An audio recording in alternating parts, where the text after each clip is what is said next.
But God remembered Noah and all the wild animals and livestock with him in the boat. He sent a wind to blow across the earth, and the floodwaters began to recede. The underground waters stopped flowing, and the torrential rains from the sky were stopped. So the floodwaters gradually receded from the earth. After 150 days, exactly 5 months from the time the flood began, the boat came to rest on the mountains of Ararat. 2.5 months later, as the waters continued to go down, other mountain peaks became visible. After another 40 days, Noah opened the window he had made in the boat and released a raven. The bird flew back and forth until the floodwaters on the earth had dried up. He also released a dove to see if the water had receded and it could find dry ground, but the dove could find no place to land because the water still covered the ground. So it returned to the boat, and Noah held out his hand and drew the dove back inside.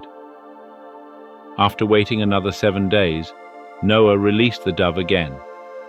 This time, the dove returned to him in the evening with a fresh olive leaf in its beak. Then Noah knew that the floodwaters were almost gone. He waited another 7 days and then released the dove again. This time, it did not come back. Noah was now 601 years old. On the first day of the new year, 10.5 months after the flood began, the floodwaters had almost dried up from the earth. Noah lifted back the covering of the boat and saw that the surface of the ground was drying. 2 more months went by, and at last the earth was dry. Then God said to Noah, "Leave the boat, all of you, you and your wife, and your sons and their wives. Release all the animals, the birds, the livestock, and the small animals that scurry along the ground, so they can be fruitful and multiply throughout the earth." So Noah, his wife, and his sons and their wives left the boat, and all of the large and small animals and birds came out of the boat, pair by pair. Then Noah built an altar to the Lord, and there he sacrificed as burnt offerings the animals and birds that had been approved for that purpose.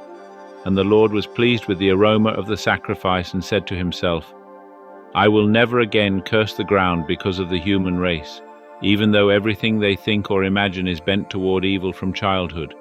I will never again destroy all living things. As long as the earth remains, there will be planting and harvest, cold and heat, summer and winter, day and night."